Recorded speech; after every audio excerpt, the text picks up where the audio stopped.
Welcome, everyone, to the November 4th Advisory Board meeting of the Housing Opportunity Fund. We do have ASL interpretation available today. Brandon, can you provide the instructions for that? Yes. Good afternoon. I'm Brandon Wilson. I am staff with URA. Um, and I'll be hopping in at some points just to mention things and run this presentation. If you would like to view ASL interpretation, please pin Dan C and Joan S to your screen to follow along. Thank you, Brandon. We'll start with the roll call. James Eash, Present. Terrell Thomas,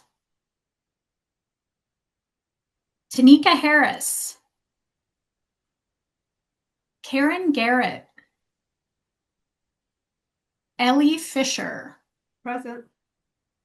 Councilperson Deb Gross, Deidre Washington, Present. Rochelle Preston, Rebecca Yago, Here. Alan Sisko, I'm present. Hi. Leah Matthews, Adrian Wanaha present. Robert Howig is not able to join us today. We have confirmed the presence of a quorum. I believe we are going to start with the approval of the minutes.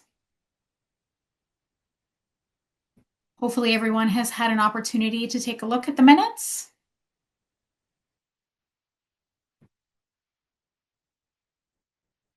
Do we have a motion to approve? So moved. Thank you, James. Do we have a second? Second. Thank you, Deidre. All those in favor, please signify by saying aye. Aye. Aye. Aye. Any abstentions? Great, thank you. Minutes are approved. Now we're going to move into the public comment.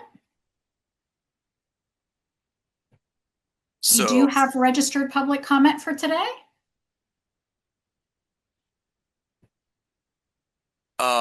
So our first public commenter is I believe it's Natalie. And our city representative will be giving you 3 minutes for your allotted time. Thanks.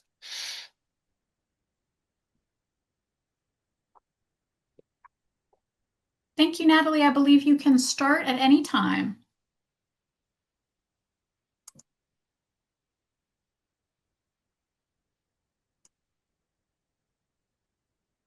Sorry, did you mean Natalie or Maddie? Oh, I'm so sorry. My microphone wasn't working. I thought he said Natalie. My fault. I think it's Natalie. Okay.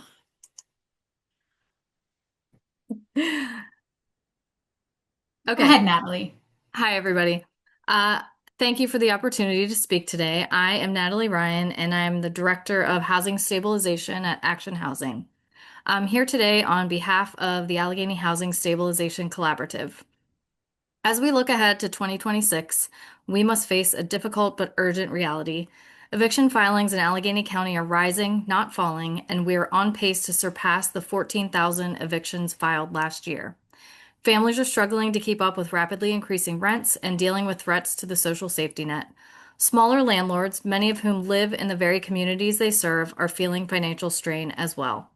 Through the Housing Stabilization Program over the past 2 years, we've supported 569 households in the city of Pittsburgh, keeping families safely housed and preventing the trauma, financial devastation, and long-term housing instability that comes with eviction.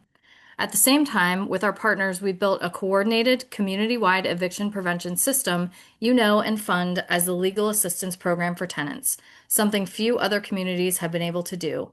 We're striving to protect the rental assistance infrastructure that has been built over the past 4.5 years so that tenants and landlords alike can continue to get timely, effective support. But this infrastructure only works if there are resources to distribute.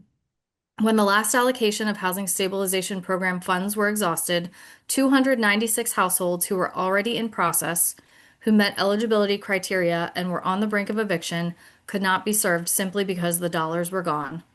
Because we anticipate the need for eviction prevention is growing, and we anticipate it will grow dramatically in light of the federal shutdown, we are respectfully requesting that the Housing Opportunity Fund invest $2 million in Housing Stabilization Program funds.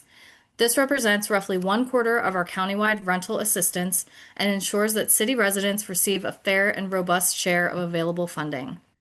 Because of the efficiencies we built, we can stretch this investment far. Our average payment is just $2,271 with a cap of $3,000, meaning that a $2 million allocation would stabilize approximately 600 city households. We know that resources are tight across the board, but the cost of inaction is far greater. Spending $3,000 today to prevent an eviction avoids potential downstream costs of $20,000 to $25,000 in emergency shelter stays or homeless housing programs, not to mention the long-term personal and community consequences. We hope you will continue to be a cornerstone partner in this work. Together, we can keep families safely housed, support small landlords, and preserve stability in the communities across the city. Thank you for your time and your continued leadership in these efforts. Thank you, Natalie. And I think I did make a mistake. I think, Brandon, you did say Maddie and I heard Natalie. So thank you, everyone, for bearing with us for a moment as we get our public comment in order. Thanks, Adrian.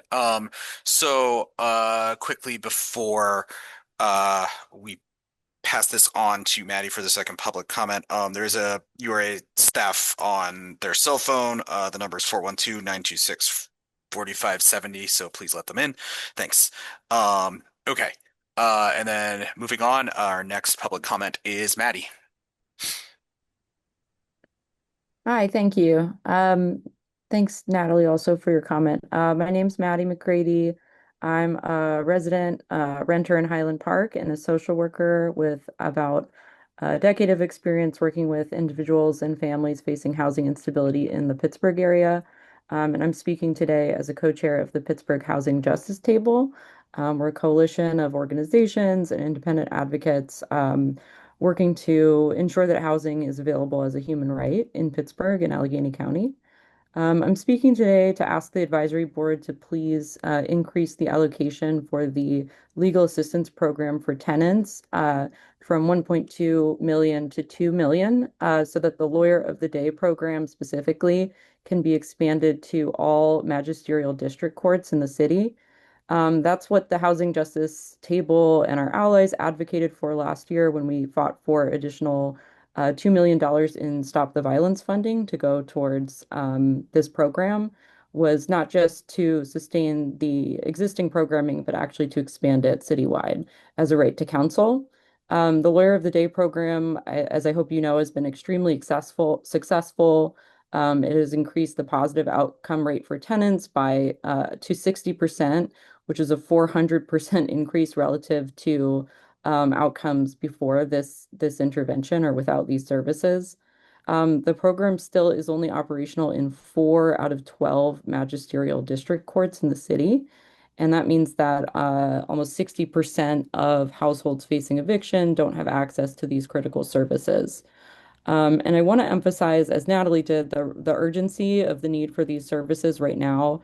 We're in a moment of crisis, and we need to fully and robustly fund tenant assistance programs if we're going to help families endure the worst impacts of what's coming. Uh, as Natalie mentioned, the Housing Stabilization Center, and I know this was sent out to our networks, reported a 40% increase in monthly visits of families seeking assistance since July relative to the 6 months prior, and we expect that to increase as the federal administration slashes funding for public assistance, including housing, food assistance, and medical assistance. We're facing a state budget crisis, so we do expect those numbers to go up. Specifically, we're proposing that the advisory board reduce the demonstration program by 300,000, the for sale development program by 500,000, and the rental gap program by 500,000, and instead increase the legal assistance program by 800,000 and the housing stabilization program by 500,000. I think, eviction is one of the most devastating and destabilizing events that an individual or family can go through. And that cycle harms not only the families that are impacted, but entire communities. I've seen, services in the city before the Lawyer of the Day program and after, and it absolutely, um, transforms outcomes for these households. It keeps families in the city, it keeps kids in school, it allows people to maintain their employment and stay, within range of public transit. It's really about preserving, the fabric of our city and our communities in a moment of crisis.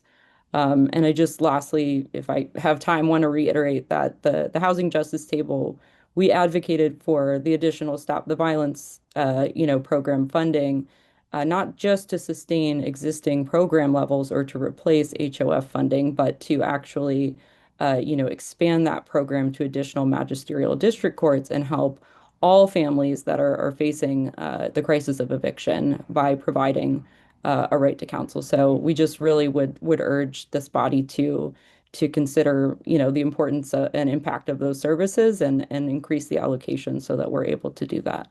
Thanks for your time today. Thank you so much, Maddie. Thanks, Maddie. I do have an additional advisory board member who is trying to get in, Tanika Harris.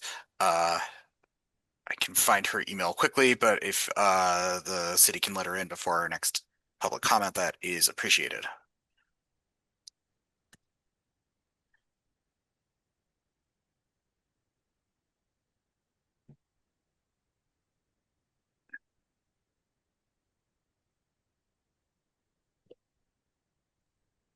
I'm not seeing her, I'm not seeing her. and I Okay. let everyone in.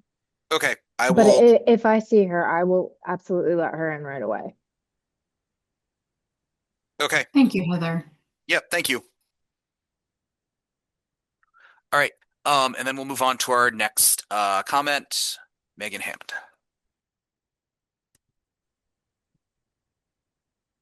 Thank you. Good afternoon, Advisory Board. My name is Megan Hammond. I'm the Executive Director of the Fair Housing Partnership of Greater Pittsburgh. You've heard me now speak about how the administrative enforcement of the federal fair housing laws have been functionally decimated in the role of HUD's Office of Fair Housing and Equal Opportunity. That defunct status continues. But I am enormously grateful for the administrative capacity within the city of Pittsburgh to continue upholding fair housing enforcement, and that the distinction between whether we receive clients from living in the city versus out of the city makes a massive difference in our ability to successfully resolve their housing discrimination complaints quickly and successfully. Our goal isn't to get into a complaint process or litigation, but to preserve someone's housing or to get their housing while also negotiating and teaching a landlord or housing provider about how to make policy or practice changes. And so today, while your focus is on the annual allocation process, I'm asking that you consider looking ahead, particularly on two topics. One is that the annual allocation process of the Housing Opportunity Fund is stymied by the limitation of the Housing Opportunity Fund, consisting of only $10 million. That $10 million continues to be stretched as we see rising costs for the creation of housing, the providing of services. And so I'm asking the advisory board to consider for 2026 to pursue increasing its annual allocation to address the fact that costs have risen since the passage of the HOF, and that the need continues to climb for affordable housing and its services. Additionally, point number two is to consider in 2026 how the HOF interacts with its grantees throughout the year, throughout the process of the implementation of those funds. Because with or without the federal shutdown, the guardrails of HUD have fundamentally changed. Given the federal changes, we need to ensure that the affordable housing and services that we here in Pittsburgh support are functioning equally and equitably in how we're serving all Pittsburghers. The onus is now on us locally to ensure that our fair housing principles are being implemented on the ground. I appreciate you all and thank you for your hard work, and here's to keeping the work going. Thank you, Megan. I believe that is the registered public comment at this time. Would that be correct, Brandon? Yes, those were all registered public commenters. Wonderful. So as our typical process, we will revisit public comment at the end of today's meeting. Thank you, everyone, for your comments and concerns.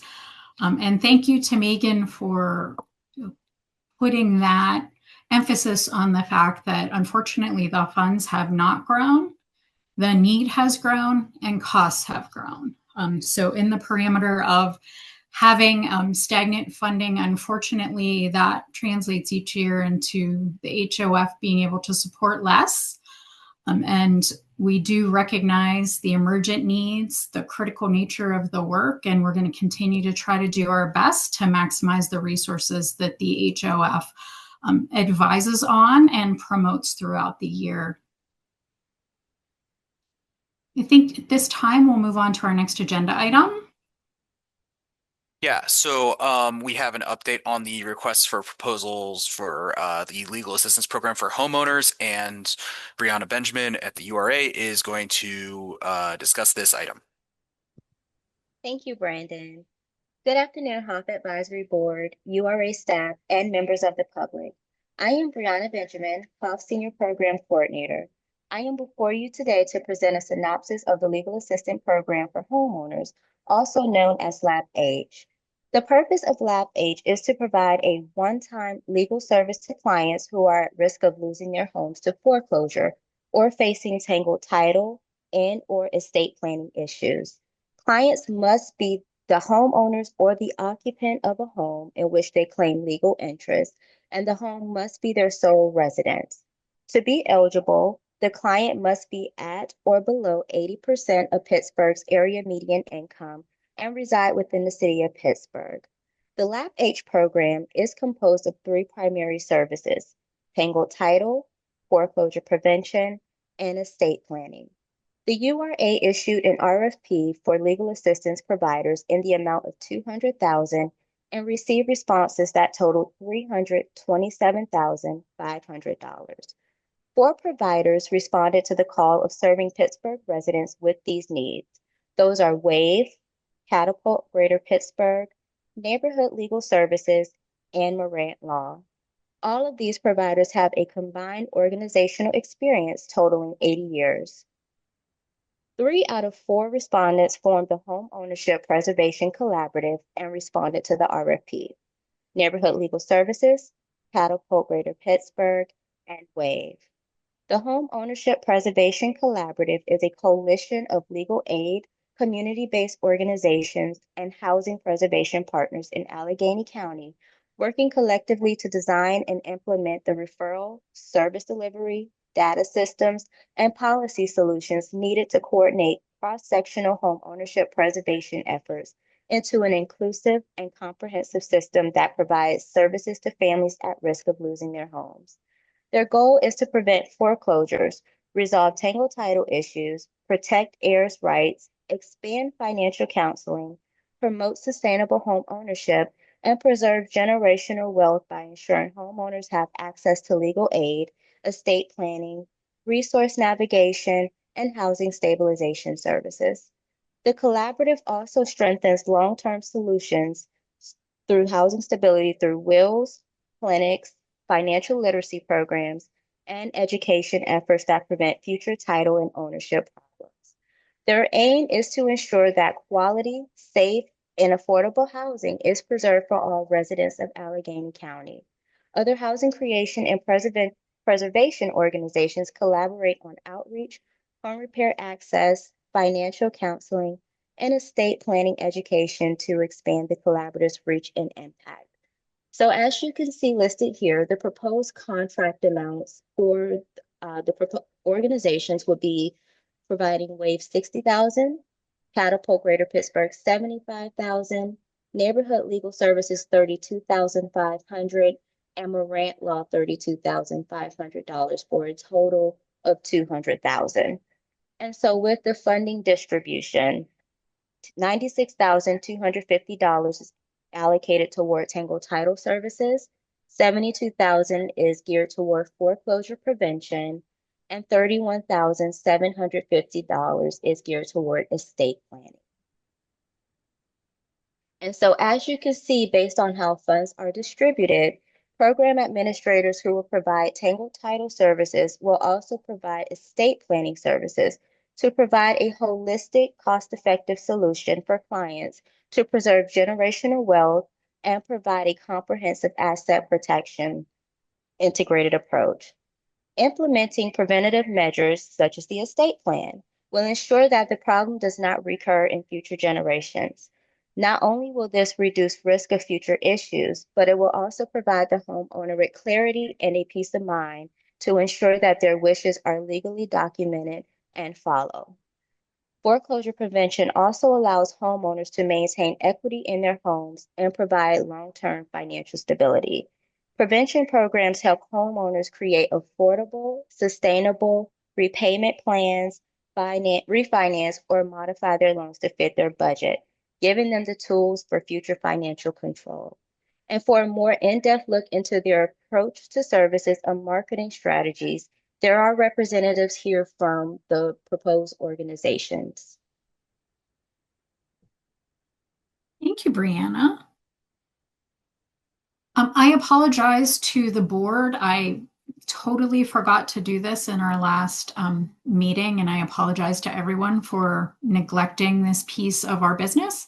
If anybody has conflicts of interest related to these funding applications, if you could disclose that at this time to set the context for our discussion, that would be really helpful. And obviously, Tanika, we know that you've already brought that to the table. I'm not sure if others may have any conflicts related to this particular discussion or decision.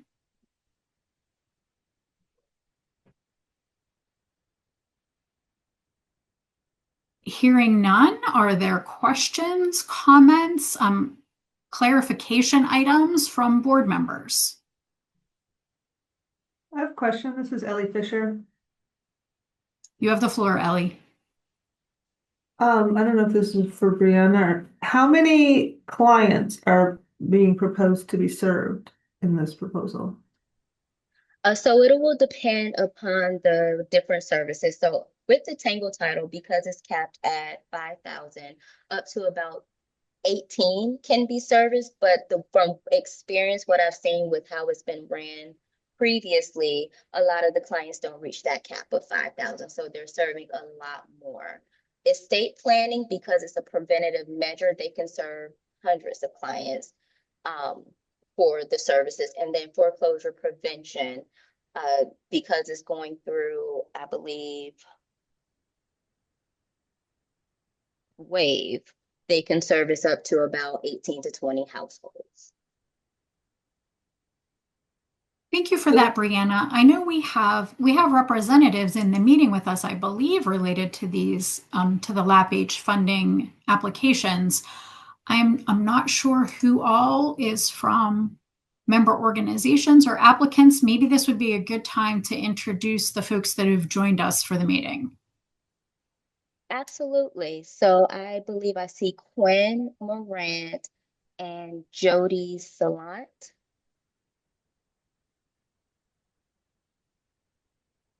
Good afternoon, folks. Thank you so much for having Catapult on and considering our application. I'm the Director of Development for Catapult Greater Pittsburgh. Yeah, looking forward to chatting. Thank you, Jody. Quinn, are there any comments that you'd like to make related to the funding applications? Good afternoon. Sorry, I'm on my phone and the video, so there's a delay.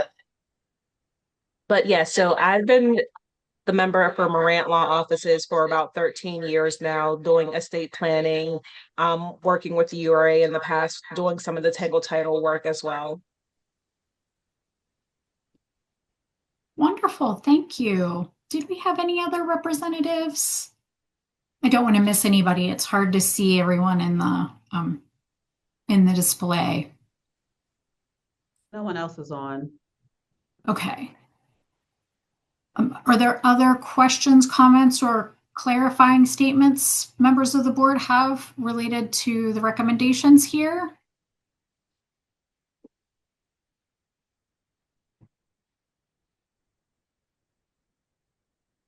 Brandon, would you be able to share the action statement with us? Thank you so much.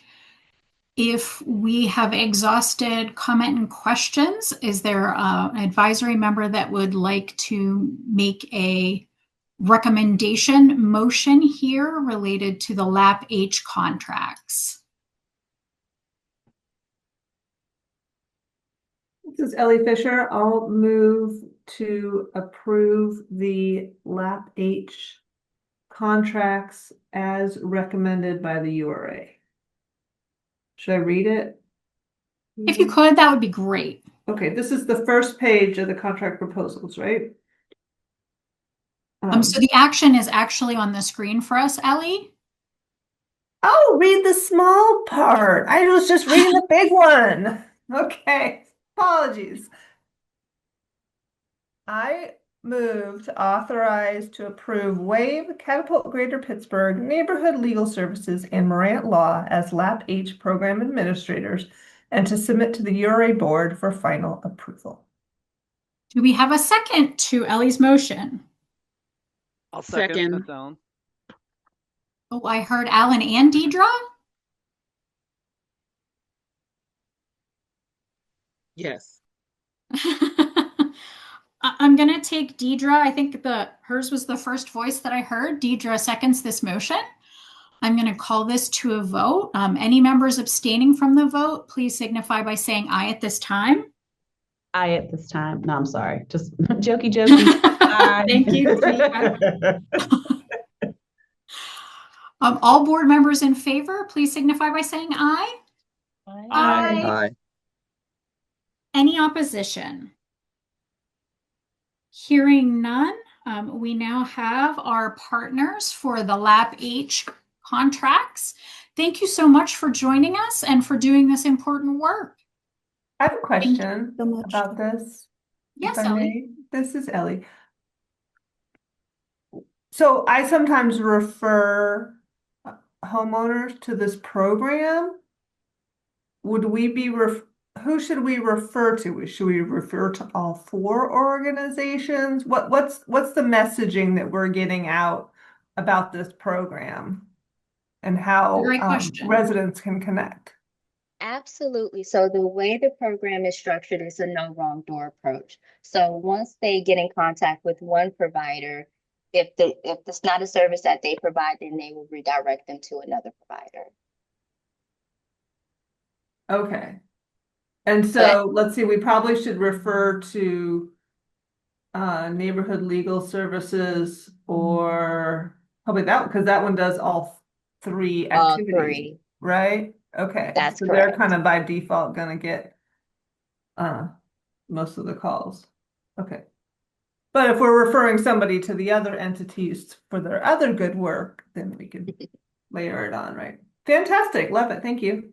Well, if I'm permitted to speak, Jody can actually add more to it because there's a collaborative that was created through the Pittsburgh Foundation.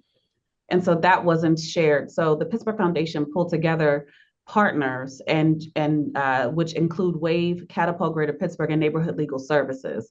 And so that was very strategic in order to be able to share that information. So go ahead, Jody. Yeah, and I think the thought that we had behind it is folks that were coming to because Catapult has had a running Tangle title clinic since the beginning of 2024, and we are constantly getting folks requiring services. And if there are cases that are a little too complex for Catapult and our legal team, those cases will be referred to neighborhood legal services. And if people are at risk of foreclosure, those folks would be referred to WAVE. Thank you so much for the clarification. And I think this raises a good point. We have been inviting grantees back to let us know what's been happening with programs. We would love to hear updates. We would also like to hear any trends that grantees are facing. But one of the pieces that we really have not done clearly, and I think that this would be something great that we could do each time we provide an authorization to approve these funds and then the URA ratifies that, it would be fantastic if from programs we could get, as Ellie mentioned, an overview of how folks would access the program. I think that that would be incredibly helpful for board members and also deepen our understanding and give us those referral opportunities. So I see some board members shaking their heads. So I think that that's something with our URA partners we will hope to have executed in 2026, is that really nice one-page overview of what the programming is, who the lead partners are, how we would make those referrals and contacts so that we can assure that the programs are successful. I'm sure you have plenty of clients without our referrals, but I would like us to be able to, deepen our ability to support each other's organizations and support this work across the community. So hopefully that is something we can roll out in 2026. Hi, it's Kiana from the URA. We definitely can roll that out once we get our providers under contract. We're happy to update our website with the most up-to-date information, as well as provide an updated flyer that can be distributed to the community. We're also interested in working with Morant to see if they can join in this collaborative that has been formed so that it's a streamlined process and it all makes sense. So definitely we'll come back to you, to the advisory board, with more information on that. Thank you so much, Kiana. We really appreciate our ability to and our desire to knit this fabric of services more closely together. So thank you everyone for agreeing to do a little extra legwork so that we can make that a reality. All right, I think we're going to be moving on to our next agenda item. Thank you so much, everyone. Thank you very much. Right, thanks everyone. I do have a quick update on HOF expenditures from the year to date. And this is in the previous format. So you can see how much is spent on each program. However, one of the subjects that we wanted to go on to was a new way to visualize the expenditures in the HOF program. And I am going to pass this to Kiana to describe this new report. Thank you, Brandon. I'm Kiana Wassler, Chief Housing Officer at the URA, and just want to express, many thanks to the HOF Advisory Board for hanging in there for this allocation process. We know annually it's difficult to determine how to split a small amount of funds across many programs. And so we appreciate all the work that you all do and the trust that you put into the URA to manage these programs on behalf of the fund. And so I was unable to join the October meeting when the allocation process started, but I did have an opportunity to watch that meeting and understood there was a strong need by the advisory board members, or want to understand how much how many funds have been expended throughout the fund and what is still remaining. And so we went to work, the team at the URA went to work to create a report for you to help you understand what's available in each program. So just to kind of acclimate you to the report, I believe you all received this in your email, but for the public's purpose as well, we're going to be seeing a report that has bar graphs here, the dark blue is deployed funds, which is spent funds. The light blue is funds that are committed but not spent. So they're on hold for specific projects. And the funds in pink are uncommitted. So we'll see those graphs as well as a table at the bottom of the page that shows what those dollar amounts are, to make it easier for you. So overall, from 2018 to 2025, can you scroll down a little bit more, Brandon, to the total amount of uncommitted funds? We have approximately, Brandon, can you scroll down a little bit more? I'm sorry, I can't see. Okay, $13,443,724 that are in that pink category of uncommitted. And so while that seems like it could be a large number, we feel that out of the $81.9 million received total for the fund since 2018, we feel like the URA is on a good pace of spend down, and we have updates for you for each program. So let's go to the next page, which is our first programmatic detail page. Rental gap program is the URA's program that allows rental deals with 4 or more units to be financed with our funding. There's several different sources of funds that come through this program, but this is our largest program to date with the HAW. So there's consistent interest in the rental gap program year after year. The pipeline for this program includes both low-income housing tax credit developments, which are larger developments with large-scale developers, as well as small rental developments with approximately 4 to 10 units that are typically being developed by small development companies that are minority or woman-ran, that have received funding through the Federal Home Loan Bank of Pittsburgh or FAIR funds from PHFA. And they also need additional funds from the URA to get their project over the finish line to help improve their neighborhoods and city. So when you look at the number that's available and unspent and uncommitted, you should understand that even though there's a number there is also a pipeline. These projects are usually take months to, the application process takes months, the closing process can take months. And so we do have a pipeline of projects that are waiting to use those funds. They're just not at the point where we can commit them yet. So there are currently approximately 13 projects in the rental gap program pipeline that are not represented in this report because applications are still under review and funding is not yet committed.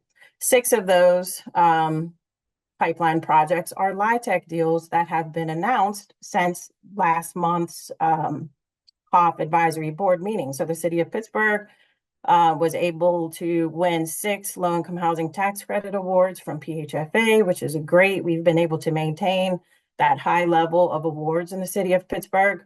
And all of those deals are going to look to the URA to help fund and get them across the finish line. There's also many small developments in our pipeline as well. So the max loan for the rental gap program is $2 million. And we are estimating that with our pipeline, our rental gap program pipeline, the funding needed for that pipeline will be at least $15 million in the near 1 to 2 year future. So I just want to make sure when you look at that, you understand, yes, there's Brandon, if you scroll down to show the total of uncommitted funds is $5,878,459. But we have a pipeline for at least $15 million on standby. And Kiana, can you just, give us just a tiny little bit more information, since this is a rolling grant application process. As grants come in, they may be slotted in varying years. Correct. Could you provide just a little bit more information on that? Happy to do that.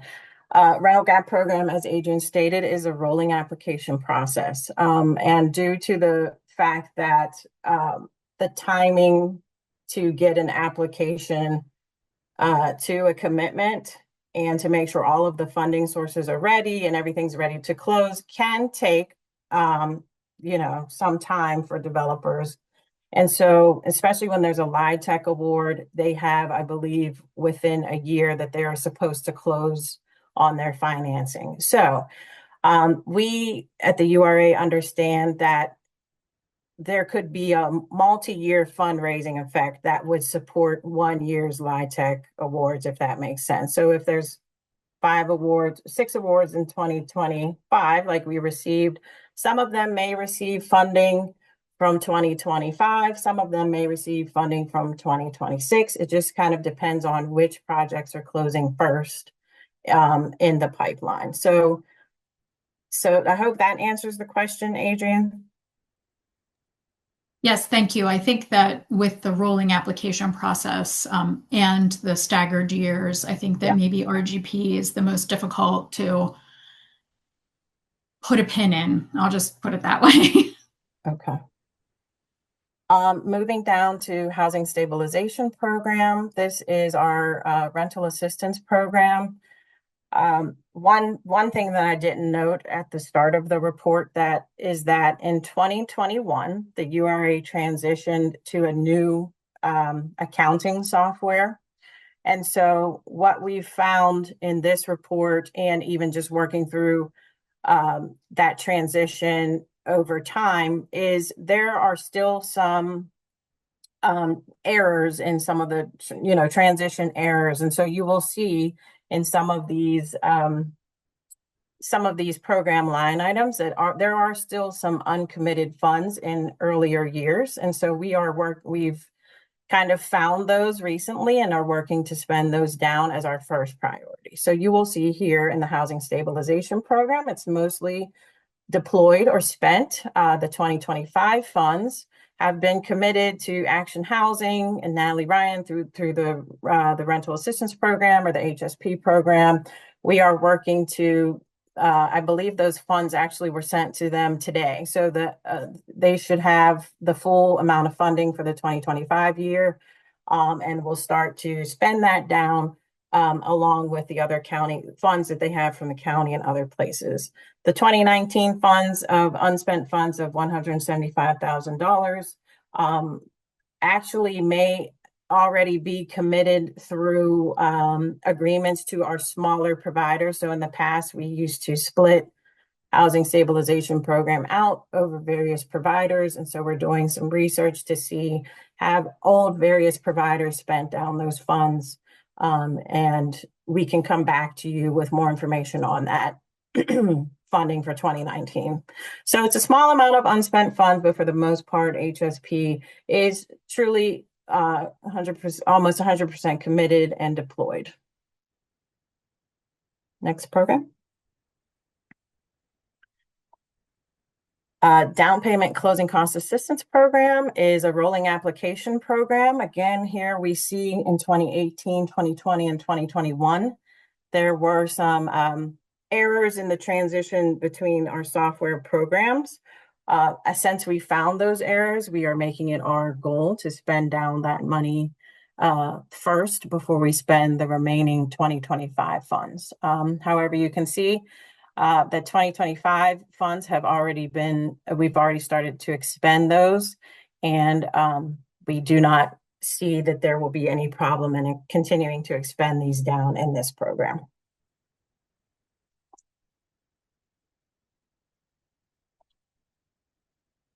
Homeowner Assistance Program, or HAP, is our home repair program for our affordable families across the city of Pittsburgh. Kiana, can I maybe ask a question before we move off of down payment? Sure. Does that money are there more applicants than dollars in any given year? Like, does that money run out? There have been times when the money has run out, or so another thing to understand about the Housing Opportunity Fund dollars is that the URA doesn't receive them until we'll approve them in December of this year, but we don't receive them in our bank account until May or June of the following year. And so we know, so there are times in the down payment program where we're getting close to the May or June. We know there's funding available, and it could potentially run out, or we'll have to put projects on hold. We have, however, fundraised through the PHFA's FAIR program for additional funds for this program for that specific reason, to make sure if we get into a situation where spend down is more rapid, we do have some other funding available to help support the program. Thank you. You're welcome. Moving on to HAP, you will see here a program transition error in 2020. However, we have committed those funds and we'll be spending those down as a first priority and the future spend down. And those funds will be used for backlog projects. So for about over a year, we've come to the advisory board and we said, hey, we think we have a backlog of projects where we've overcommitted funds to projects. Last in August, we also came to the advisory board and said, can we use a portion of the 2024 funds for that backlog? Since we found this error recently, we will use those 2020 funds to cover the backlog and then keep those 2024 funds open for Action Housing's pilot round. So in 2024, Action Housing partnered with the URA to pilot the HAP program and run the program on our behalf. We, because it was a pilot, only approved to provide a portion of those funds to Action Housing. So 1.5 million of the 2024 allocation is with Action Housing. The rest of it is waiting to see if we're happy with Action Housing's performance and are willing to extend that pilot program to allow them to use the remainder of those 2024 funds. The 2025 funds are also, because we're still working through that pilot process, 2025 funds are truly uncommitted. So we have the $2,850,000 from 2025 that could either be a part of a future pilot with Action Housing, a continuation of the pilot, or come back to the URA for us to open a round. We're still working to figure that out. And so when you see the uncommitted funds here for the $4,393,351, that's kind of where that's coming from. We know from our work with the home repair programs, as well as Action Housing's opening the round for us, we can barely respond to and approve a fourth of the applications that we receive, right? So we know this program is in high demand. There's always way more applications than we have funding for. So I don't feel concerned about being able to spend this down. We just have to work out a timing to get these application rounds opened again. And to just reiterate something that Kiana said earlier, 2025 funds have not been sitting since January of 2025. Those 2025 funds came this year a bit late. So late summer, well, midsummer to late summer.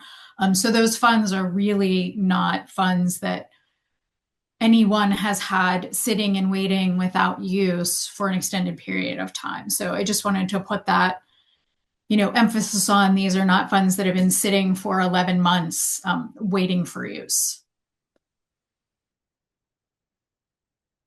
Okay, next program.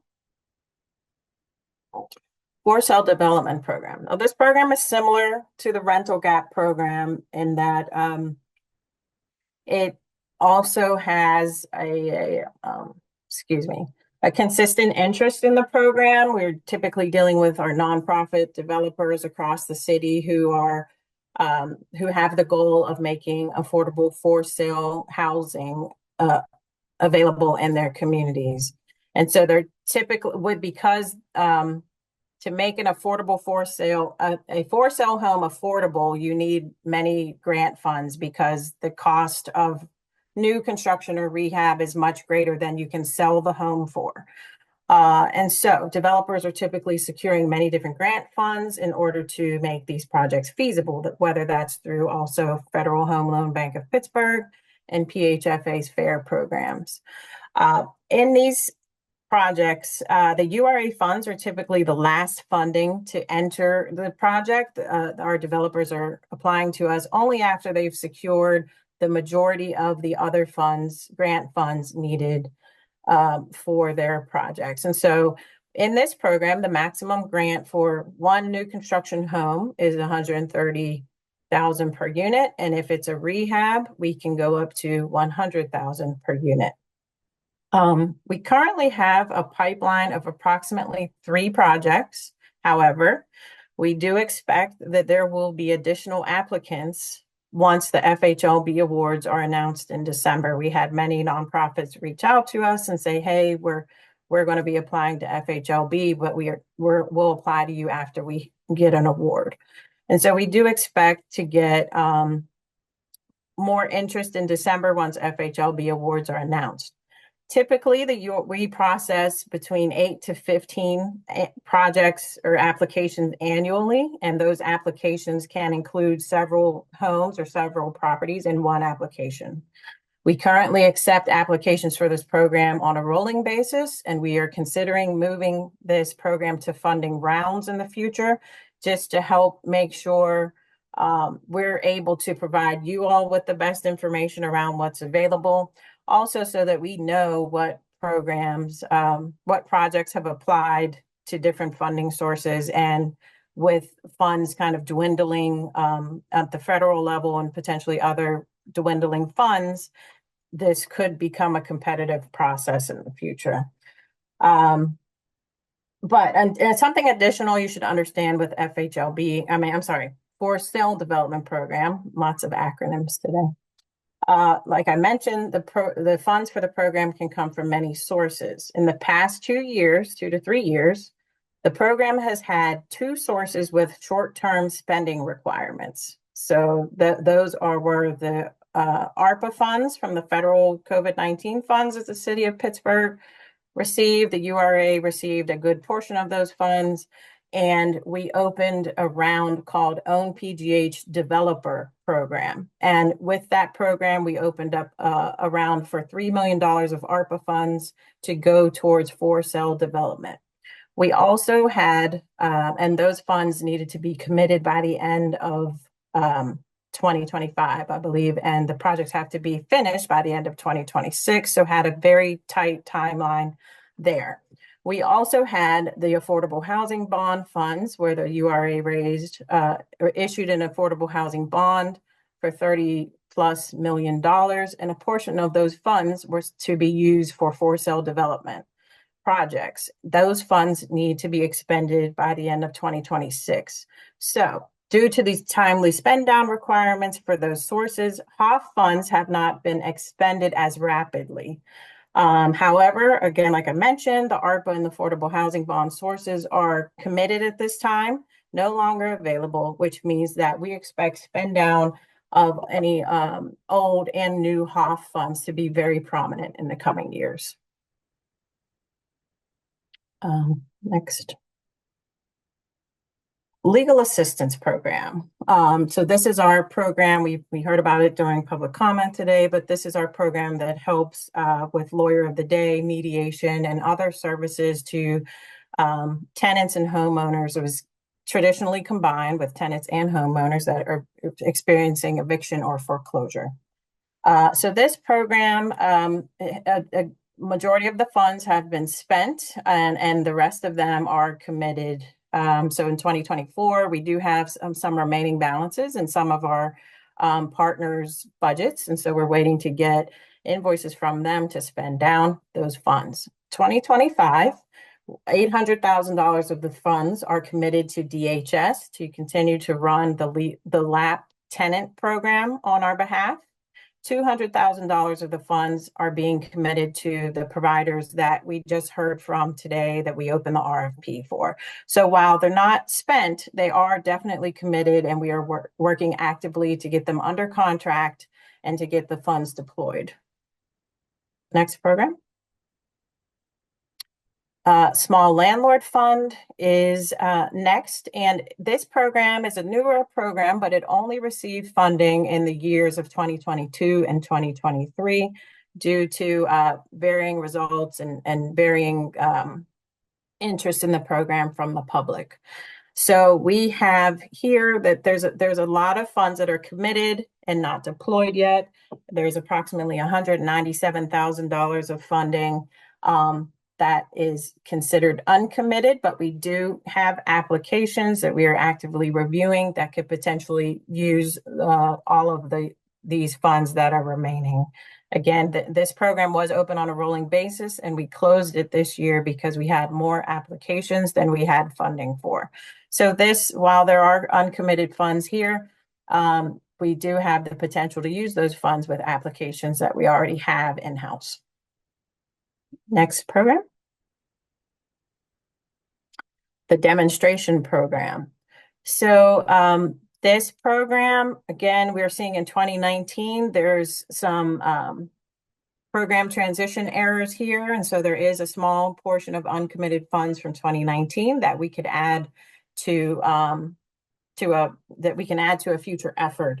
So last year in 2024, we created an application process. You all created an application process around the demonstration funds where there wasn't one in prior years. In prior years, 2018 through 2023, the demo dollars were just used to supplement other programs where funding had run out. So in 2024, we created an application process, and all but $391 were committed to 2 emergency projects that applied for the funds. In 2025, we do have $300,000 available in that line item. However, we haven't opened the application for what we think will be our emergent, Innovation. Innovation, yes. Innovation, housing innovation application. And so we'll come back to the advisory board at some point this year or early next year to determine when do we want to open the innovation round and get those $300,000 of uncommitted demo dollars out onto the street. Next program. That's it for the programs.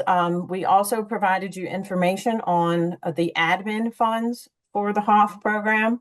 So every year, $1 million of admin funds are spent via staff pay, benefits. And so we have enough work at the staff level to spend down $1 million of admin funds a year. In 2021, there were additional dollars added to the Housing Opportunity Fund allocation. And so because of that, there was also some additional administration funds that were added to the admin line item as well. There's a small portion of those funds that are uncommitted in the amount of $38,000. And we do use those funds to help pay for interpreters for the meetings and other small expenses like that for the HOF administration itself. So while there is a balance there, it's good to have a balance there because it's a fund that we will use for admin for the meetings and other HOF expenses. And I believe that is the end of the report. I'd like to open it up for any questions that you have, anything that I can clarify for you, and so that we can use this updated information on funds available to help transition into then finalizing the allocation plan.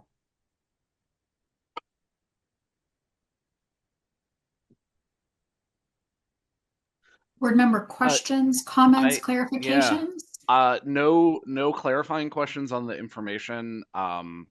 I just want to say thank you, Kiana, Sushila, Brandon, everybody at the URA that worked on this. Like, this is information that is incredibly helpful that this committee needs access to help make our allocation conversations as informed as they can be. Thanks for getting it to us this year. It means a lot. No problem. I'm sorry that we didn't have it at the start of the allocation process, but we're glad we were able to gather it for you and get you the detail that you need. And for future and monthly meetings and for future allocation plans, we will prepare to have like this very detailed down to the program expenditure by year for you for allocation plans. But for the monthly meetings, we're planning on providing that summary of expenditure by year, just so that will also help you understand where we are with the fund versus just like our annual spend down that we've been showing in the past. Love it. Love it. Yeah, I'll just echo what Alan said. This is really helpful. And that was actually going to be my question, Kiana, is if this was the information that we get on a monthly basis.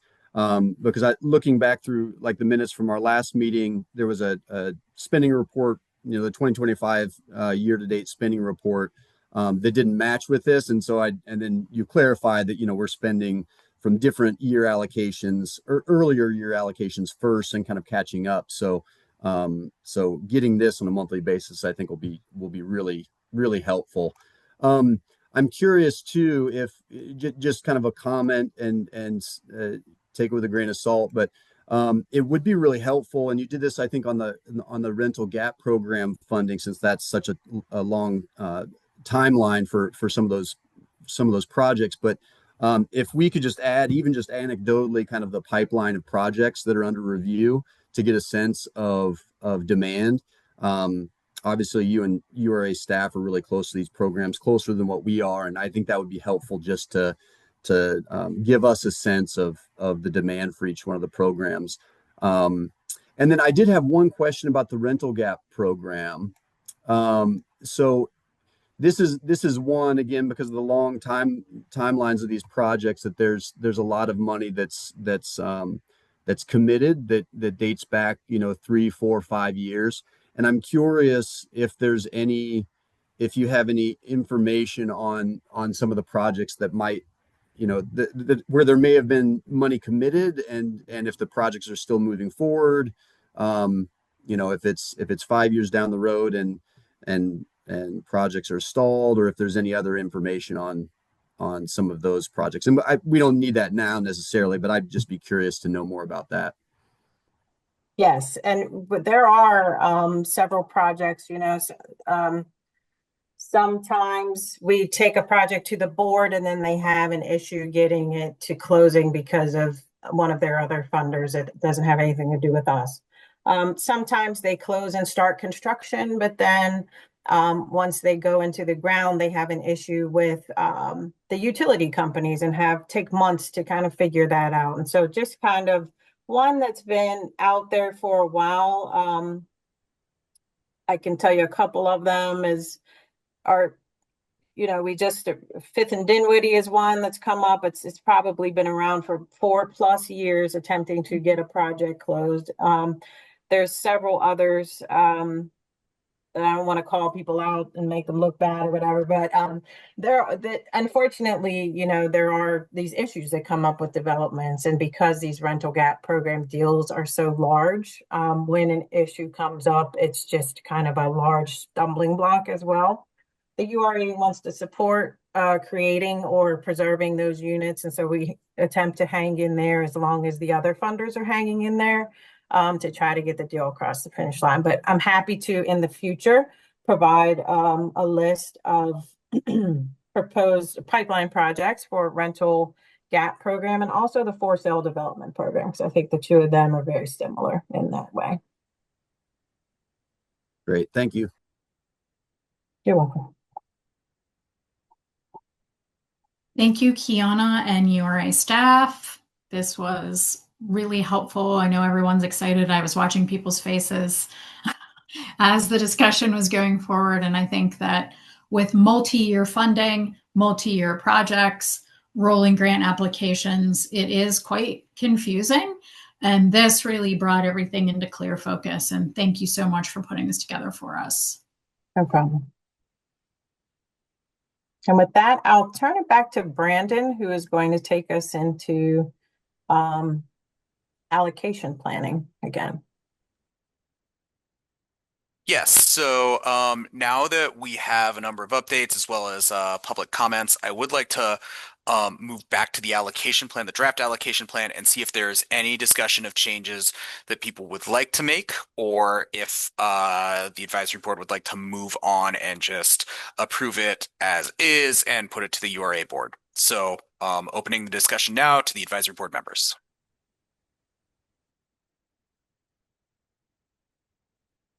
If there's questions, comments, did anything from the financial overview we just received change anyone's thinking about allocations that were proposed?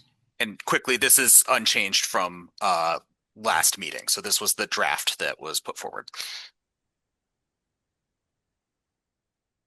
Alan, I saw you come off of mute. Did you have a comment? Yeah, I think with the information that was shared as part of the sort of like years long balances that are left over in some of these programs, not to diminish the pipelines in any of them, I mean, I can't help but like see rental gap and homeowner repairs HAP having very large allocations in this year's plan, but also having multiple years of unspent funds while not funding things like legal assistance, which is like spent to the penny. Like it seems to me it's worth a discussion about reducing RGP and HAP in support of legal assistance. That's what the information said to me. Are there other thoughts from board members or follow-ups on that comment?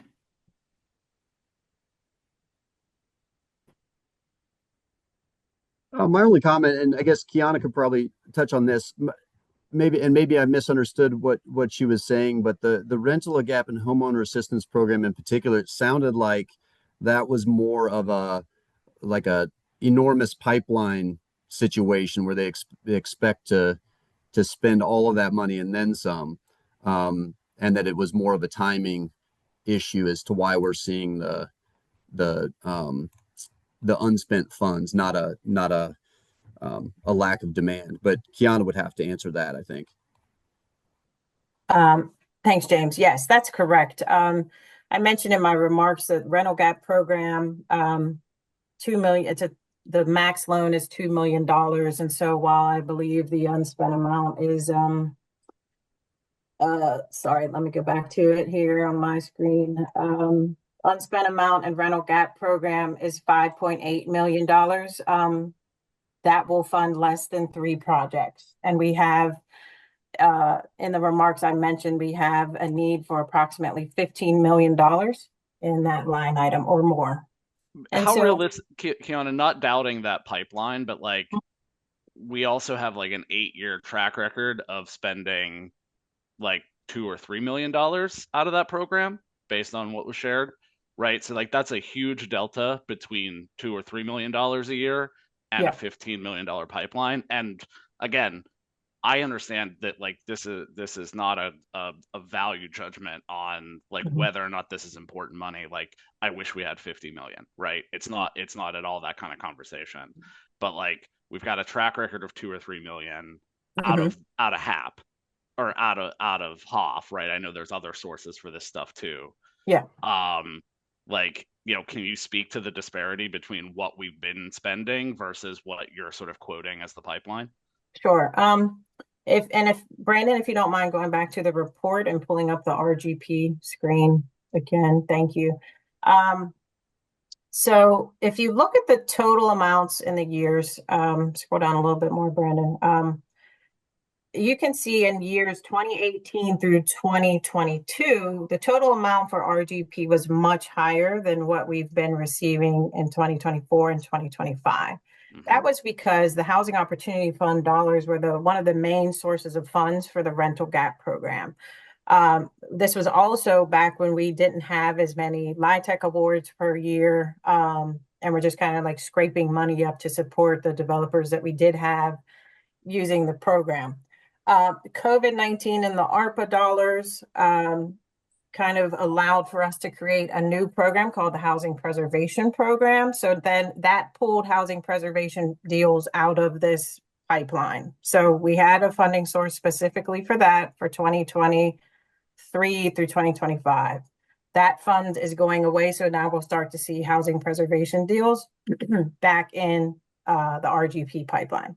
Secondly is the affordable housing bond issuance at the end of 2023. The majority of those deals are all rental gap program deals and downtown conversion deals. And so we purposely asked for less money in 2024 and 2025 in the rental gap program because we knew we had other sources to spend down. We had the affordable housing bond and we had some ARPA dollars for preservation. So that's kind of where you see there's some differences there in the current years. And Kiana, could I add something there? Yeah. So 2 years ago, we did a benchmark with our nonprofit developer partners, which unfortunately we haven't had the most consistent nonprofit development partner presence on the HOF in the last year. But when we did our benchmarking 2 years ago, our nonprofit developer partners were suggesting that the cost per unit had increased 40%.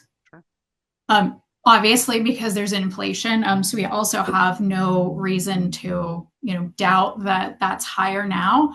But that was one of the places where we raised the delta on what projects could request because we knew those construction costs, those development costs had gotten so much higher. So I just wanted to put that piece in because we did have 2 years ago some partners that provided some quantification of that for us. And I do think that is part of every project, every program's conversation. That's every program. What does it look like now versus what it looked like then with $10 million? Correct. So if we go back to the allocation plan as you voted on at the last meeting, 2.5 million in RGP will get us 1.25 projects. So we'll still, URA is very committed to continuing to fundraise everywhere that we can to help support the creation and preservation of affordable housing units. But I hope I'm able to express how strong the pipeline is. And I'm talking a lot about our LIHTC deals, but I believe a lot of the deals that you've all have seen and approved in this board have been from small developers, minority or women-led, who are, attempting to do this work in their communities where they grew up and see how important this is. And so we had Allegra Battle come to our last meeting to get approval, and she's using the rental gap program. And several others in the recent past, Catherine Terrace and others, right, that have a story, they have a connection to the community, and they're in this for more than just, creating rental units. They want to support folks in their neighborhoods and help them be able to stay. So yeah, I think I have just like a bias towards the programs that get our local money, which this is, like on the street as quickly as possible, right? Like I have a bias for that. And so when I see, and like I can understand the sort of 6-dimensional chess that all of this is, but and I look at RGP and I look at HAP and I say we could take 250,000 from each of those allocations and give it to legal assistance and put it in the legal assistance program bucket.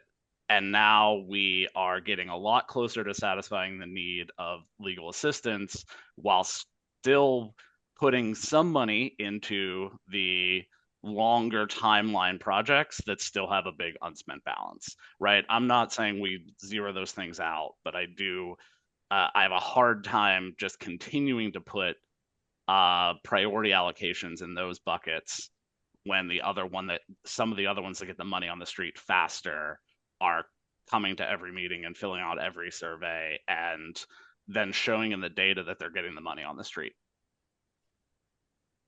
Thank you, Alan. Do we have other? I saw Ellie. It looked like you were about to say Sure. something. This is Ellie I can't Fisher. see everybody. I totally appreciate what you're saying, Alan, and get it. And yet at the same time, like, I'm actually familiar with using these programs. And the one that I'm really torn with is the HAP. Like, we know there is such a backlog of need for HAP. And I think that our challenge has been getting the dollars out the door, right? We know there's a need. There's a backlog of need, and yet we've taken a long time to get the dollars out the door. And so that was interesting to see just how many dollars we do have to spend uncommitted right now. And it makes me wonder, like, it's sort of like the conversations we were having about the small landlord fund, where we're like, yes, we value this, this is important, but it's taking so long to get the dollars out the door that it's not that we're going to choose to put fewer dollars into the bucket. So I would actually propose that we, knowing full well that there is so much need for HAP, that we reduce the HAP, I don't know, down to 250 or 2.4 or 2.5 and put that into the legal assistance. Because you're in the wrong column, I think, Ellie, but like spiritually I'm with you. All right, you help with the numbers. I think like our current working number is 2 million for HAP, right, guys? Yes. That's correct. Yeah. Oh yeah, I was reading from 2025 because I'm still living in this year here. Yeah.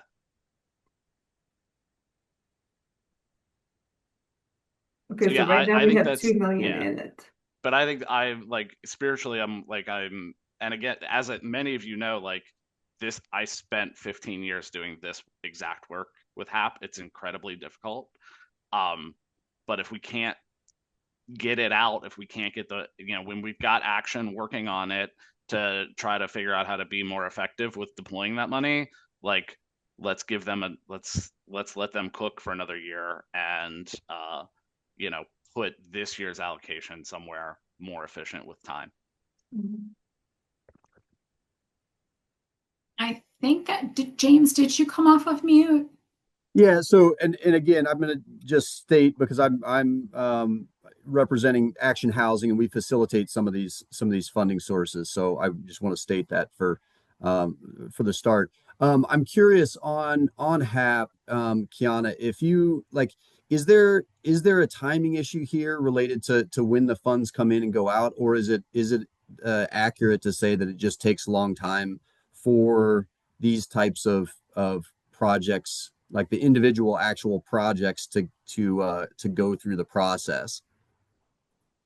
I would say potentially both, right? As long as we, the URA, are working with our partners on our programs to get them under agreement as quickly as possible. Once we know the funds are coming, we can hopefully not have a timing issue there. But I do think in these types of programs, the timing to spend down the funds once you have all your awardees determined, there is some time for that, because you can't have 50 projects going at the same time. You kind of have to take them bit by bit to make sure you're giving the best service to all of our residents who are using the program. And so while it could take some time, there's still that need. And when we look at $2 million and divide that by 35,000, now that we would get 57. We would have to reduce that because of some potential admin costs or other costs that might be involved in managing the program. So I would say you could get probably 50-ish home repairs out of a $2 million allocation. If that helps. I recall when the big allocation came down from the state, I think we had 4,500 applications or something like that for 250 projects. So it's kind of an impossible choice, because all of these programs are so needed. And we heard, earlier in the meeting about the need for additional funding on the legal assistance side. I would want to just be sensitive to the fact that some of these programs are just by the nature of what they are going to take a little bit more time.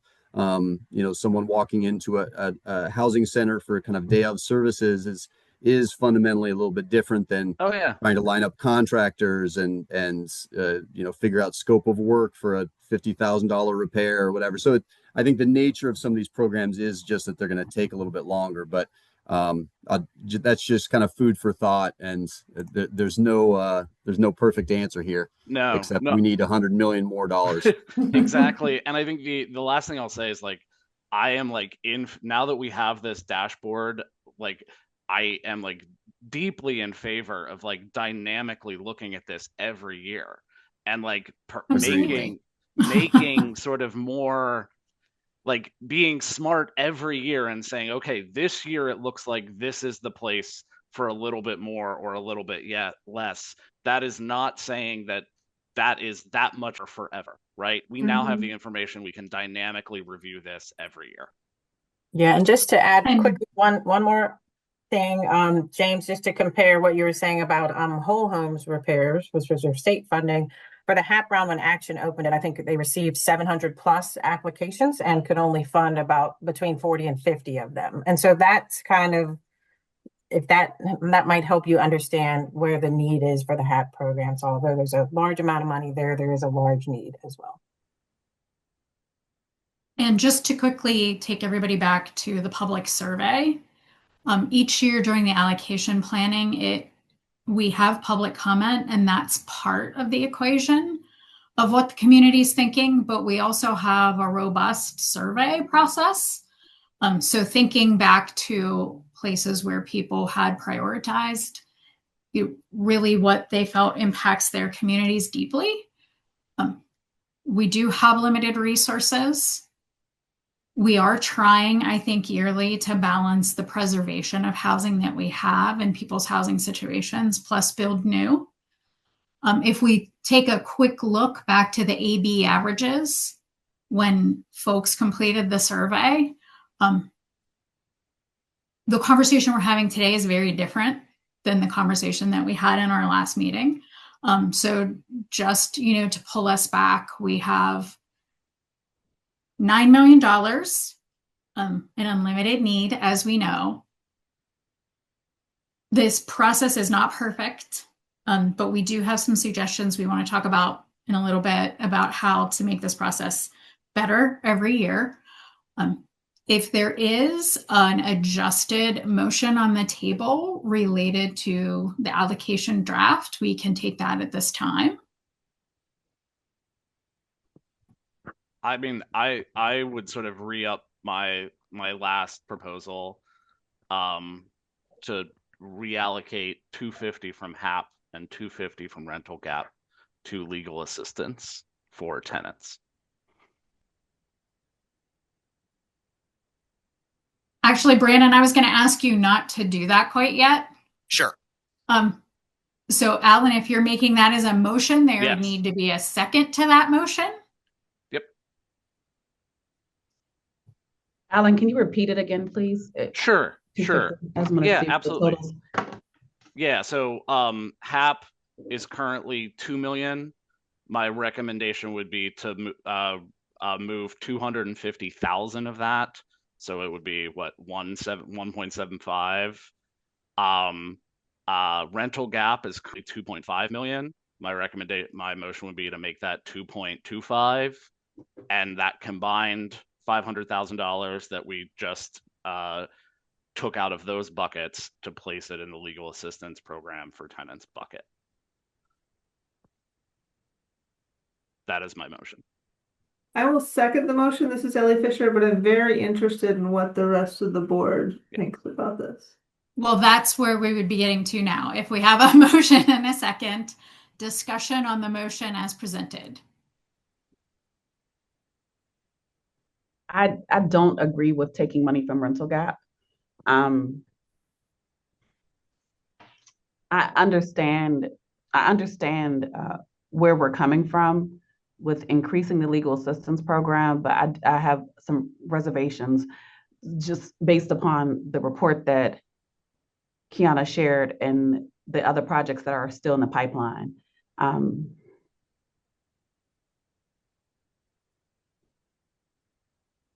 Thank you, Tanika. Do Yeah. other members have thoughts?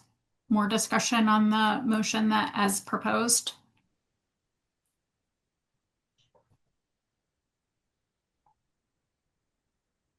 Yeah, I think I would echo that. You know, I'm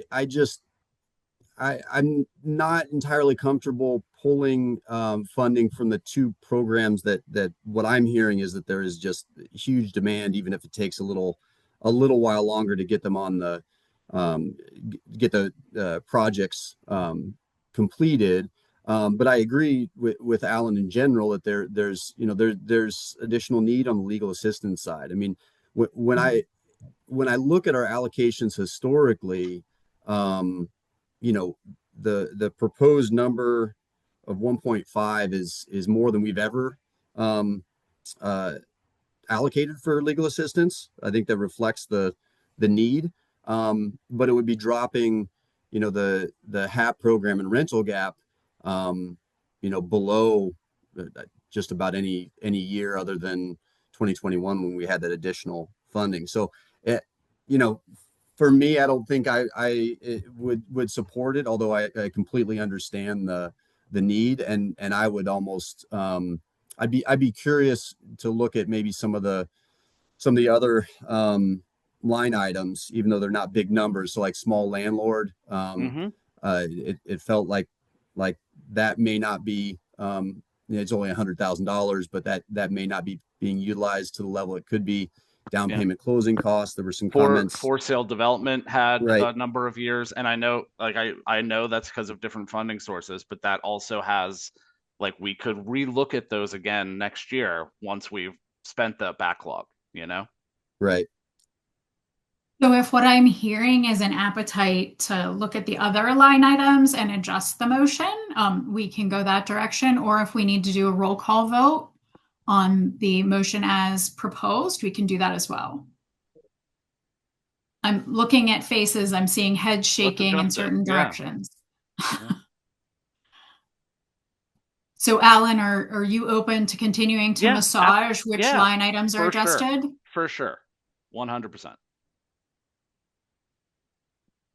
See, this is why I didn't want you to move anything, Brandon. Let's intellectualize and then we can move. All right, so I've heard a proposal. I've heard a proposal related to potentially moving funds from the small landlord fund. I've heard sort of a split level of comfort with taking funds from RGP and HAP. Thoughts from the board?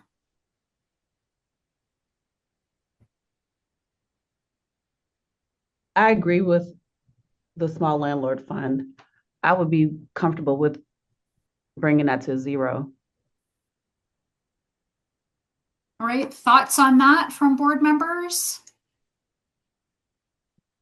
I can't see everyone. Deidre, is Deidre's? Yep. I think Deidre, we haven't heard from you. What is your thinking? You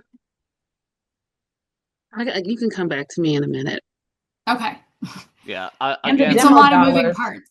Yeah. And even reducing the demo dollars. To Alan's point, you know, we talked about before, just getting money out there quickly.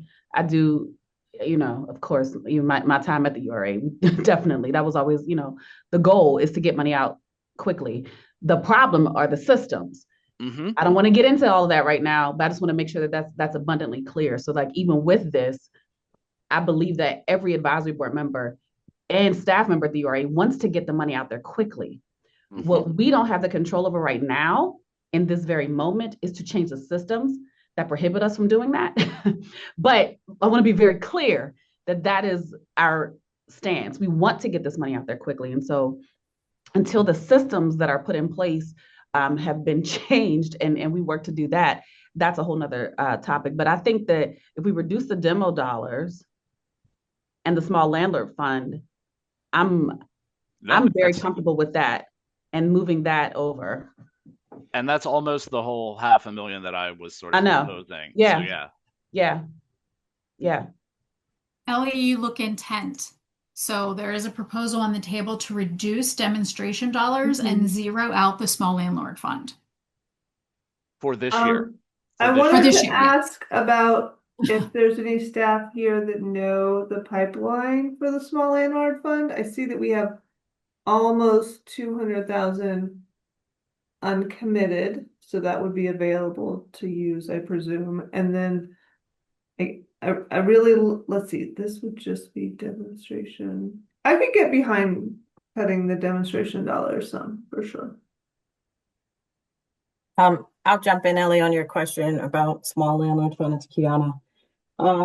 We do have, I believe, approximately I'm just going to estimate here because I don't have it exactly in front of me, approximately 5 applications in the small landlord fund program. Those applications could be anywhere from realistic to incomplete.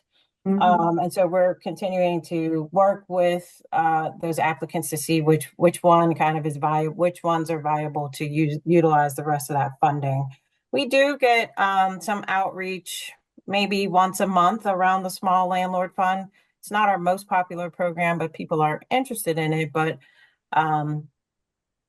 you know, it's only been funded for 2 years, so it's I know Karen Garrett is a big fan of it. She's not here today, but yeah, it's also somewhat difficult because we're dealing with small landlords who have to deal with a lot of strings that come attached to with this money, like potentially prevailing wage, compliance monitoring every year, inspections, different things like that they're not used to doing. And so sometimes it's some of the timing with that program is also getting folks on board or not with some of the strings that come with the program. So they don't understand that until we get into the application process with them. So yeah, it's sometimes can be, you know, a lift to help for people to understand how the program works. Definitely. Thank you for that. I am in support of reducing small landlord fund to 0 and moving that over. Are we thinking like 150, cutting the demonstration dollars in half? I don't know when you suggested that, Tanika, if you had an idea of a number. To zero it out. Yeah, there's still 300 from last year.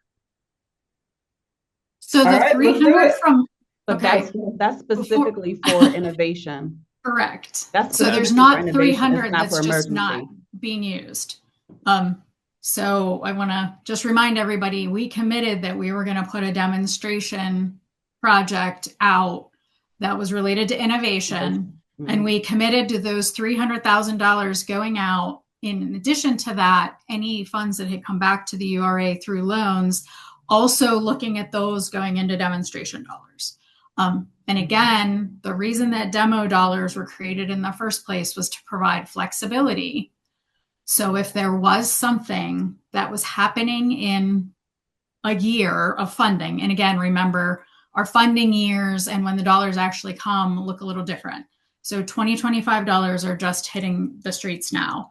But we wanted to have something in demo so that if there was an emergent need or an innovation, that we had the flexibility. It also allowed us, if there was a line item of programs that were already funded that needed more support, we had the flexibility to do that. So as the chair, I'm trying to be as impartial as possible, but there were really good reasons for not having demo at 0. We created demo to be able to have the opportunity to quickly respond if there was something that was needed. So for me as a person and as an advocate, I would highly recommend we not 0 demo. Okay. So 150?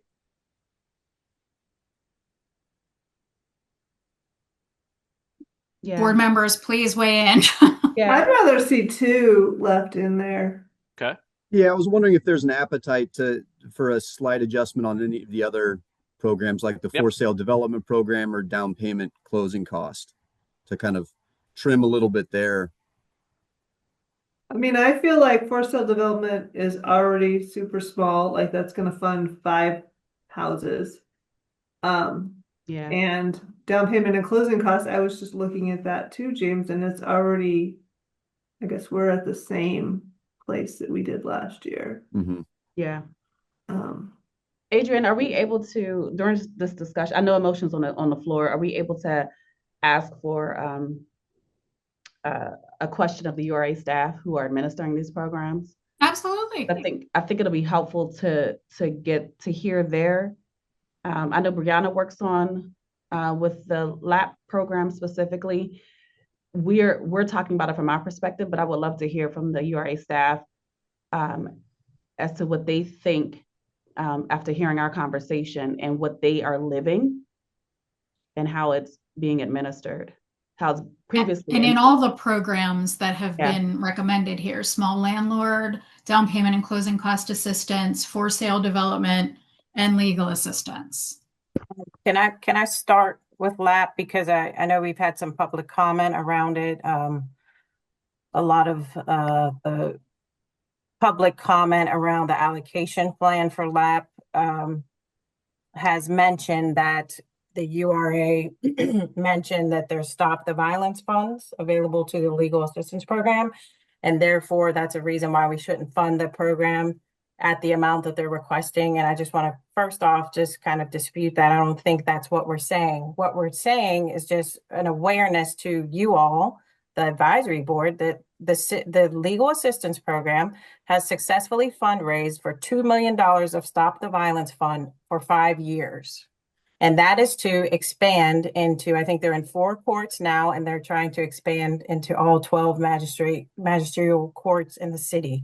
Now, whether it's going to take $10 million and 5 years to expand, I don't know. At some point, some of those funds more than likely will help just to maintain those programs in all of those courts. This program's not getting any smaller, is what I'm telling you. We're never going to be able to kind of fund the need through HOF that is being created. We need to think about lobbying the county court system to support this as well, and others. So that's me going on a little bit of a tangent, but I just want to make that information aware. We're not recommending defunding them through HOF because of Stop the Violence. We're simply letting you know that money is available, $2 million per year for the next 5 years. Also, we are partnering with the Department of Human Services for the LAP T program, starting with the 2025 allocation. So while you see that funding is committed, we're still working through the process with DHS of getting that scope of work confirmed, so that we can enter into agreement and get the money to them so that we can so that the providers can continue to work. So that's just kind of like a high level update on LAP for your information. And then I can turn it over to Brianna if she has anything to add about that program specifically. Thank you, Kiana. I am in agreement with you that the legal assistance program for tenants is getting $2 million for the next 5 years with Stop the Violence. And I believe depending on the programmatic budget for each organization, that'll determine what the initial need is and what those expenses incurred will for the money that will be provided to them. And I mean, regarding down payment assistance and closing costs, we do average about maybe 25 borrowers that will close every quarter. So we do need those funds to assist in that. So I believe $200,000 was fundraised for our PHFA fair. We haven't received those funds yet, but once we do receive, then we'll couple that with the monies that we have. And we did, just to piggyback on that last comment for Brianna, we did see in the public survey people's concerns about homeownership being out of reach in today's climate. So that was something that we did hear. Maybe we didn't hear it directly in public comment, but we definitely heard it through the survey.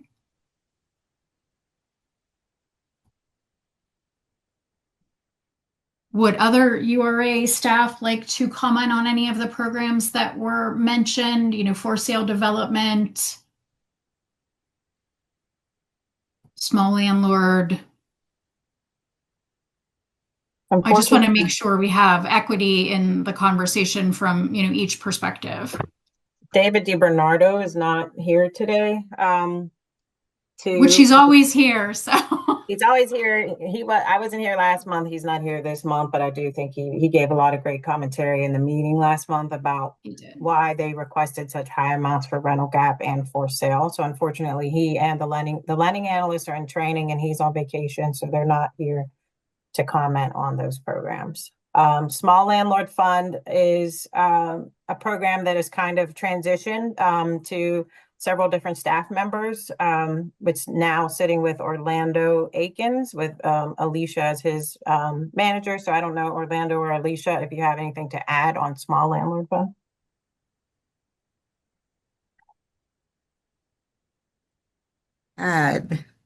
Good afternoon, everyone. I just want to say, I know Orlando has worked very hard to make realize the funds that are available for small landlord currently, and I think he's at 197, somewhere around there, but he has several people in his pipeline, several applications in his pipeline. And actually, one landlord could take 100,000 of that if they had a 4-unit building. I think that's the max that they could do. But it does move very slowly. So I agree. I can see that the need for half dollars are more essential in other areas. So I do not disagree with you all if you would like to zero that out for this year, for 2025. I think we would be fine with that. Again, I don't disagree with what the advisory board is suggesting as far as zeroing out the small landlord funds at this time. Thank you, Alicia. So some dollar figures I did here was a reduction of demo dollars of $100,000, zeroing out of the small landlord fund, which would also represent $100,000. And the original motion contained reductions to the HAP program and the RGP program. At this time, are we feeling like there is a motion to be placed on the table? Do we need more discussion? Well, we already have a motion on the floor. Correct. So we've been massaging the motion. Are people open to like any reductions in HAP and RGP, or is this like a hard no from Tanika and James especially? It's a hard no for me. Yeah. Okay. James too. I think for me too. And I think that if we were to reduce demo by 100 and small landlord by 100, and shift that to legal assistance, that takes it up to 1.7. Yeah. Kind of splits the difference, and that's a $700,000 increase from the allocation from last year, and almost 17% of the total budget. So it's I know it's not much beyond what the advisory board's averages were. So Right. the advisory board's averages were at about 665,000. So that is a significant increase. Yeah. Great. Okay, Alan, are you amending your motion? Yes, I'm happy to. Yes, I mean, it's Hold on, Alan. Yeah, there's like only a few of us. Who else? Anybody else want to weigh in before I do saw that? Becky come off mute, so I just want to. I know Adrian, you maybe didn't see her. Yeah, I can't see. I was back away with the down payment assistance and with the for sale. I don't think that should be reduced because there are a lot of nonprofits and CDCs out there building for sale homes, and they will be stuck. They will not be able to sell these units to 80% because they're locked in to 80 or lower percent buyers. They'll be stuck because they don't get the commitment for the upfront. It's sort of committed as they have a buyer, and I don't think that would be a good thing to do. So that was when I went off mute. And I agree. I think I said before the rental gap with all of the LIHTC deals, and we have seen at least 4. Sean Taylor was another developer that came, small-time developer, not minority. They're doing smaller projects that the RGP is going for. So I think that there's been a steady flow. So I wouldn't want to see that one reduced. Thank you, Becky. Okay. And Deidre, if there was a comment that you wanted to make before the motion is announced, please do. If not, that's fine too.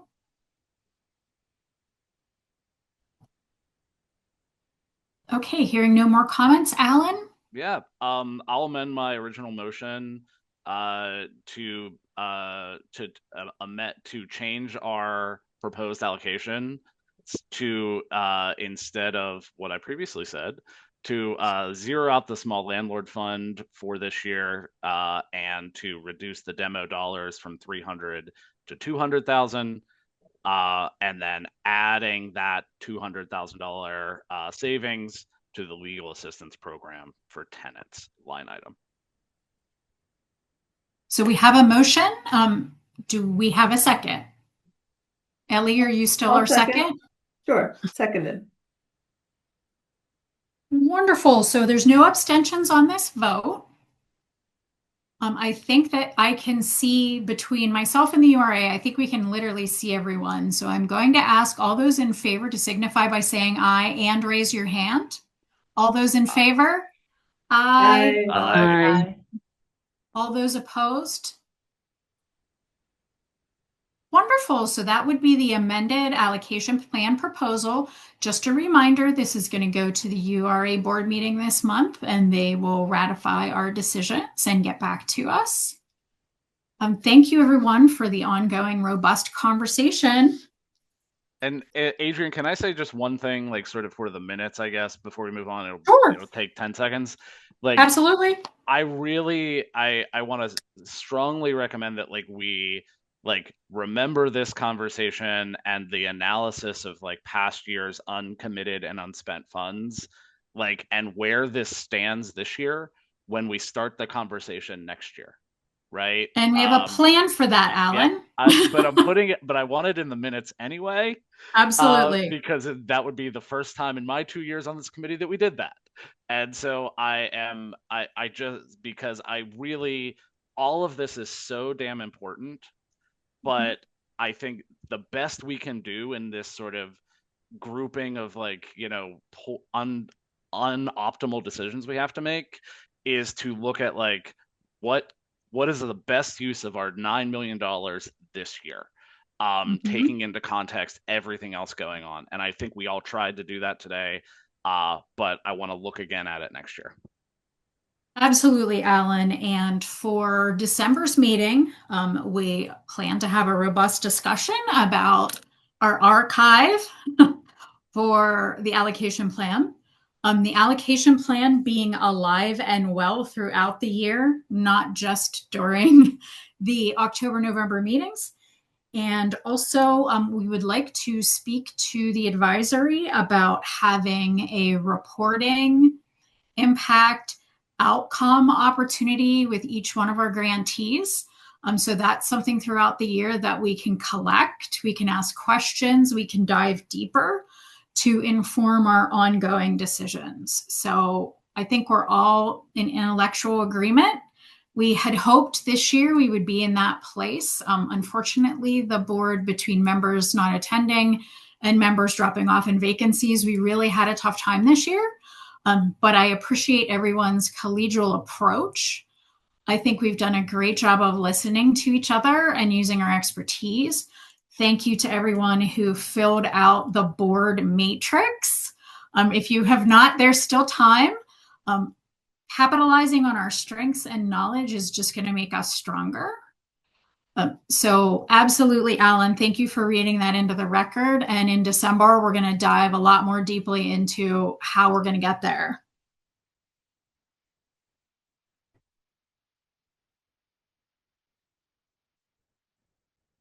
Look at that, Brandon. You get to flip through a whole bunch of slides.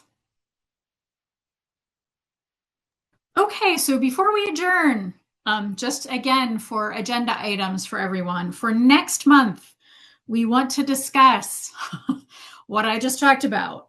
We also want to discuss the rollout of the demonstration grants for innovation. We want to talk through that. We do want to talk about the Action Housing pilot the conversation today about how we put some dollars into this piloting concept with Action Housing. We want to talk about what that looks like going forward. We also want to have a little bit of a discussion about elections. Now's the time for everybody who would love to be the chair of the HOF to dig deep and bring those desires forward in our December meeting so that we could do an early 2026 election. So those are key agenda items for next month. We hope everybody can be with us. We'll be early in the month, so we hope it's not too conflictual for folks and we can have a good group. We also would like to open up for public comment at this time. If we have anybody who is remaining that wanted to make a final public comment, we can take those. And I would also like to say one last administrative thing. We are doing our best to ensure that this is a hybrid meeting, but as of this moment, it is not guaranteed. So please pay attention to your invitation email.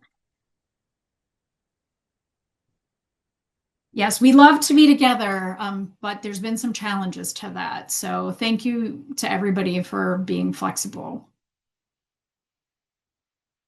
I'm not seeing anybody, reacting, raising a hand, coming off mute in order to do a final comment. Thank you to everyone for the robust discussion. We're super excited that we had ASL interpretation this time. Adrian, we have a hand raised by Maddie. I see Maddie now. Maddie? Hi, sorry, just a quick question. Can you just clarify what the final allocation came out to be for LAPT? Yes, it's 200,000 plus what was on this slide. So for LAPT specifically, it's 1,400,000. For LAP total, it's 1,700,000. Thank you. You're welcome. All right, do we have a motion to adjourn? I'll move to adjourn. Ellie Fisher. Thank you, Ellie. Do we have a second? Second. We have lots of seconds. Thank you so much, everyone. We're officially adjourned. Thank you for your service and commitment to the Housing Opportunity Fund, and we'll see you next month.